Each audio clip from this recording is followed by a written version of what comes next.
Kabar penyelamatan dalam Kristus, iman, pengharapan, dan kasih. Iman, pengharapan, dan kasih yang paling utama adalah kasih. Kita akan bahas satu persatu. Yang pertama, kasih. Kasih adalah perasaan jiwa yang direspon dalam batin, rasa memiliki terhadap rangsangan lingkungan secara langsung dan tidak langsung melalui penglihatan, pendengaran, pengucapan, dan perasaan berpikir. Allah adalah kasih, sebab kasih itu berasal dari Allah yang menyadarkan seseorang sebagai makhluk ciptaan yang memiliki perasaan jiwa dalam respon yang diterima keadaan lingkungan untuk tidak menjahati.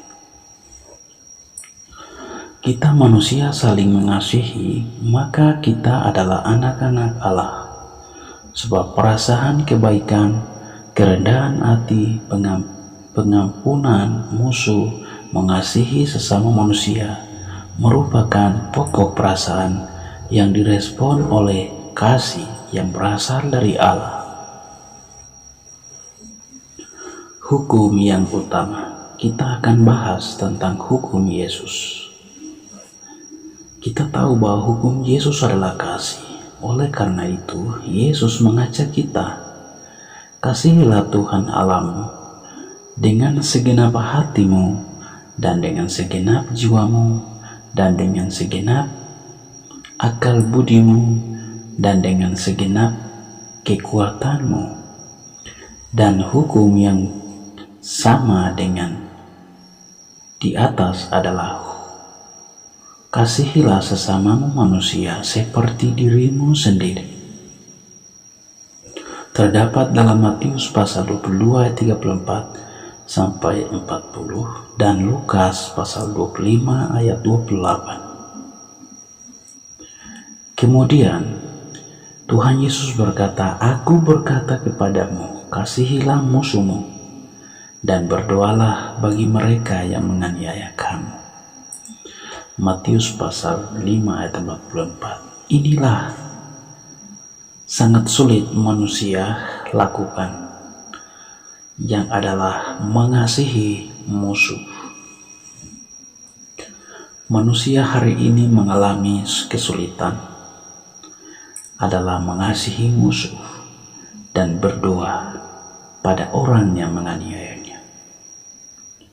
Oleh karena itu, kesulitan itulah dapat dipraktekkan dengan cara berdoa kepada mereka, supaya roh Allah yang bekerja untuk mendamaikan. Kemudian, hukum kasih Allah ini diterima di dalam hati pikiran, maka urapan Allah oleh Roh Kudus di dalam kehidupan manusia. Dan ini kita akan membahas urapan Roh Kudus atau urapan kasih Allah adalah manusia harus memiliki kesabaran hati. Kemudian manusia memiliki kemurahan hati. Kemudian pengurapan hati yang tidak cemburu, dan pengurapan hati yang tidak memegahkan diri, dan juga tidak sombong dan tidak menipu orang lain, dan juga tidak melakukan tidak sopan terhadap orang lain. Kemudian juga mencari keuntungan diri sendiri. Jadi Tuhan mengajarkan kita tidak melakukan mencari keuntungan diri sendiri, bahkan juga tidak menjadi pemarah. Kemudian tidak menyimpan kesalahan orang lain. Terkadang kita menyimpan kesalahan orang lain, mengingat-ingat masa lalu, dan itu membuat akar pahit di dalam pikiran kita. Kemudian tidak bersukacita karena tidak adilan. Jadi terkadang kita bersukacita oleh karena musuh kita dalam jebakan atau dalam kejatuhan atau musibah. Jadi Tuhan mengajak kita tidak boleh. Kemudian lagi ada terkadang kita bersukacita karena musuh kita dibantai, musuh kita dibunuh, musuh kita dijebak. Jadi kita harus bersukacita karena kebenaran saja, tetapi tidak boleh bersukacita karena ketidakadilan. Kemudian juga Tuhan mengajak kita menutupi segala sesuatu dosa orang lain. Terkadang kita mengingat dosa orang lain membuat kita akar pahit di dalam hati pikiran kita. Kemudian juga di sini Tuhan mengajak kita percaya segala sesuatu kebenaran. Jadi jangan percaya kepada sesuatu yang tidak benar. Dan yang paling terakhir adalah dengan kesabaran menanggung kesalahan orang lain dalam kelemahannya. Jadi kita melihat begitu ada tetangga kita, teman kita, atau di dalam serumah kita yang punya kelemahannya, kita bisa menanggung dengan kesabaran. Jangan membuat mereka gelisah, jangan membuat mereka kecewa. Dan ini semua kita memiliki, maka kita sudah diurapi sifat kasih Allah itu sendiri. Jadi sifat kasih Allah itu kita sudah memiliki, maka mengasihi sesama manusia itu kita sudah terpenuhi. Dengan mengasihi sesama manusia, maka mengasihi Tuhan itu sudah terpenuhi. Itulah hukum yang terutama diajarkan oleh Mesias kepada kita untuk kita dapat lakukan. Semampukah kita manusia dapat melakukan hukum ini? Rasanya gampang, tetapi prakteknya adalah susah atau sulit. Bisa kami berkata-kata, tetapi untuk mengasihi musuh inilah yang menjadi kesulitan bagi kita, karena terkadang kita tidak sadar untuk mencaci maki orang, memusuhi orang. Bahkan kita melihat seseorang yang pernah mengecewakan kita, menyakiti hati kita, terkadang kita punya perasaan hati yang begitu pahit, begitu luka itu muncul. Tetapi kita sadar bahwa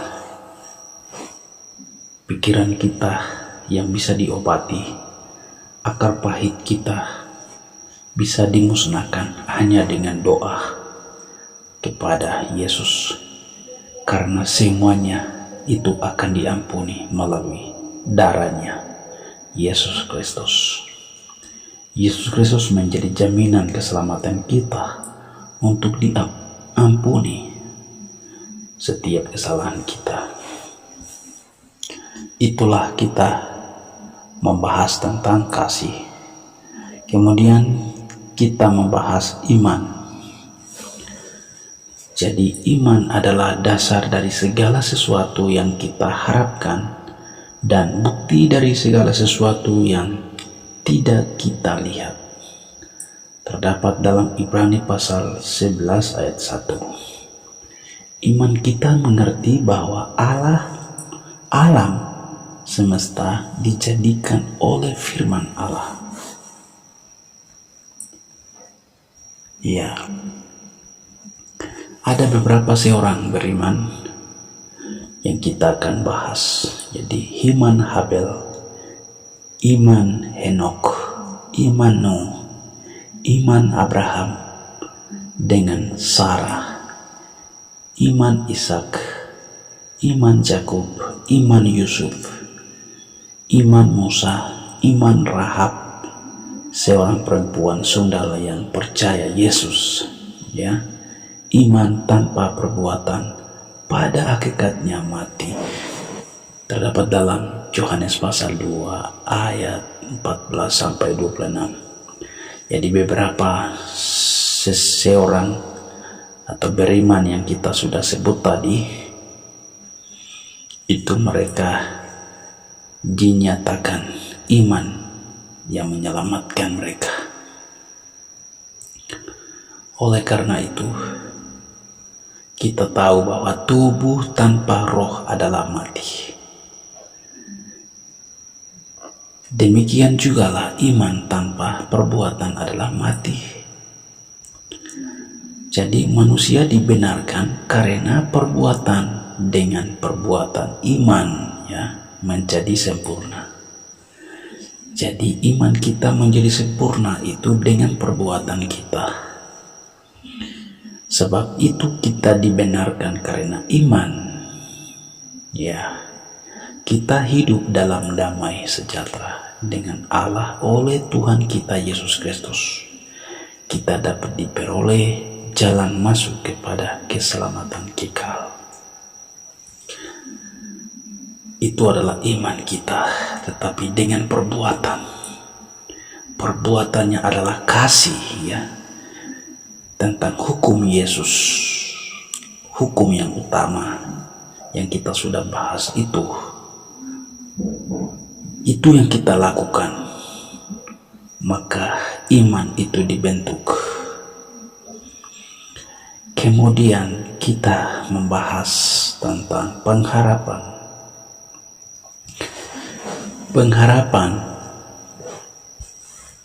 Sebab kita diselamatkan dalam pengharapan. Tetapi pengharapan yang dilihat bukan pengharapan yang pengharapan yang terus berharap tanpa tidak ada. Tetapi bagaimana orang masih mengharapkan apa yang dilihatnya? Kita mengharapkan apa yang kita tidak lihat. Kita menantikan dengan tekun. Ya. Maka Roh Allah membantu kita dalam kelemahan kita, sebab kita tidak tahu bagaimana sebenarnya harus berdoa, tetapi Roh sendiri berdoa untuk kita kepada Allah dengan keluhan-keluhan yang tidak terucapkan. Karena Allah mengetahui maksud Roh itu, Ia berdoa sesuai kehendak Allah untuk orang-orang kudus.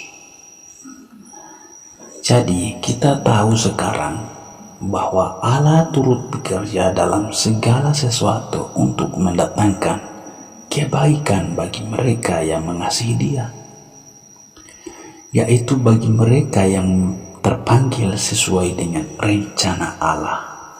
Ibrani pasal 8 ayat 28 dikatakan sedemikian. Jadi pengharapan itu adalah sau dan aman bagi jiwa kita yang telah dilakukan sampai ke belakang tabir. Artinya pengharapan itulah yang menghibur kita,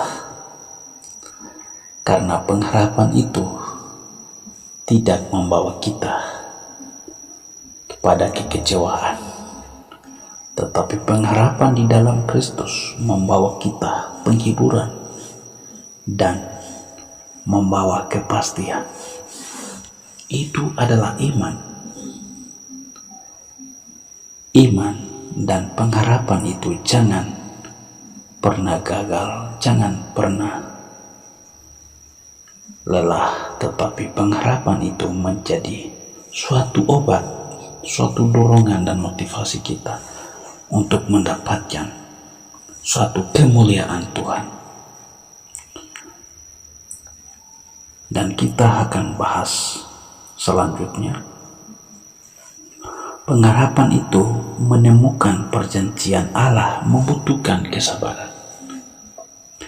untuk memurnikan diri menjadi kudus untuk kemurnian iman. Jadi pengharapan itu ditemukan harus ada prosesnya.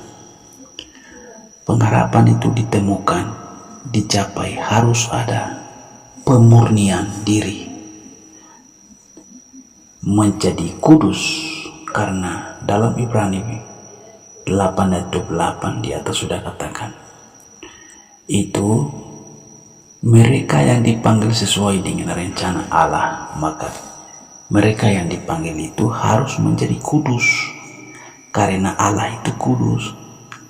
Tanpa kekudusan tidak bisa melihat Allah, karya-karya Allah, kemuliaan Allah itu tidak bisa melihat tanpa kekudusan.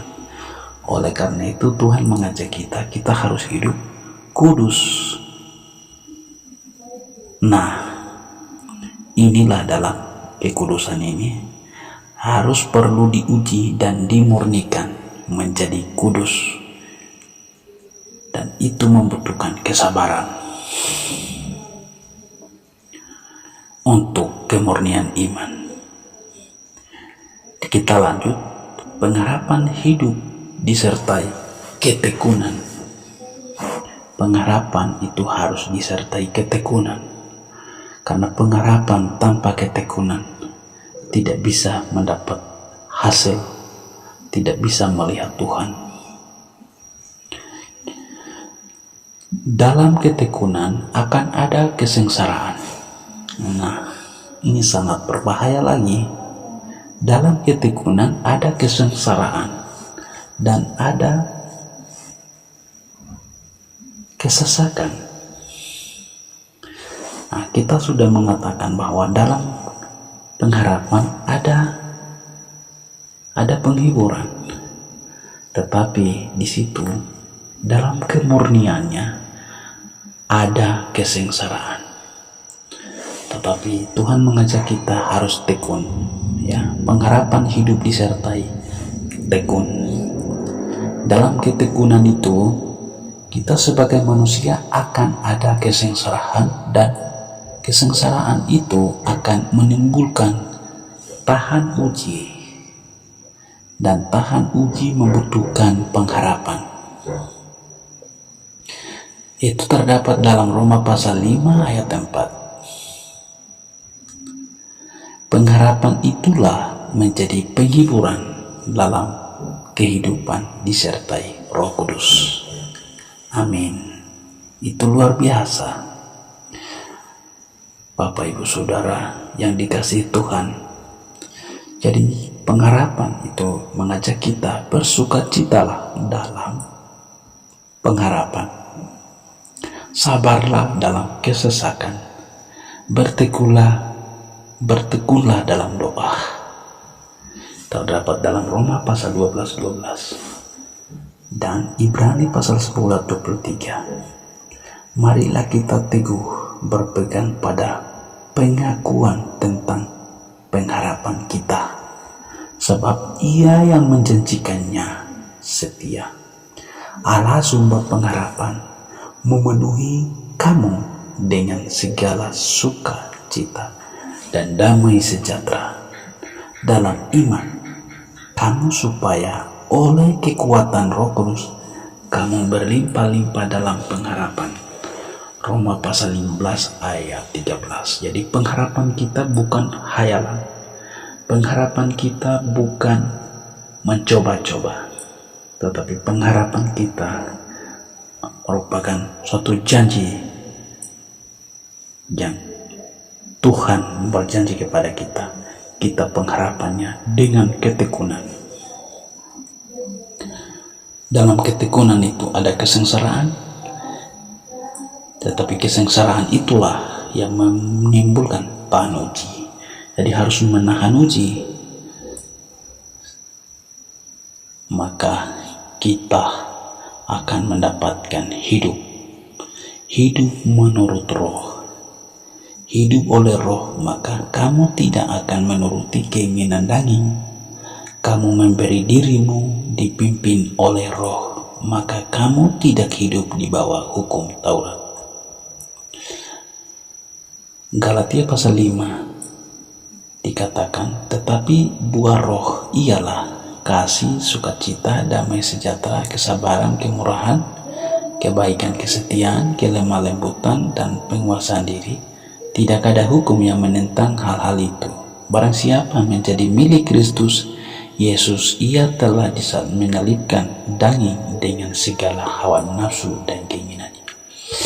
Jadi, hidup menurut Roh Kudus, kita harus memiliki 9 buah roh. Dan kita memberi diri kepada Kristus untuk menyelipkan diri selalu di dalam Kristus. Artinya kita menderita dengan Kristus. Artinya kita melawan darah daging, nafsu yang membinasakan kita, pikiran daging, pikiran motivasi secara daging yang muncul, itu kita menahan diri. Itulah yang disebut penderitaan dalam Kristus. Oleh karena pengharapan, itulah kita dapat membahas firman Tuhan yang dikatakan kabar penyelamatan dalam Kristus. Jadi dalam Kristus itu ada kasih, ada iman, ada pengharapan. Jadi itulah yang kita diselamatkan. Semoga firman ini menjadi berkat. Kasih mengalir di dalam hati kita, iman diteguhkan, pengharapan kita meneguhkan dan menghibur kita, dan melawan kesengsaraan, melawan kesesakan, bertahan dalam ujian, dalam cobaan. Karena pencobaan itu menjadikan kemurnian iman kita untuk melihat Tuhan dalam pengharapan.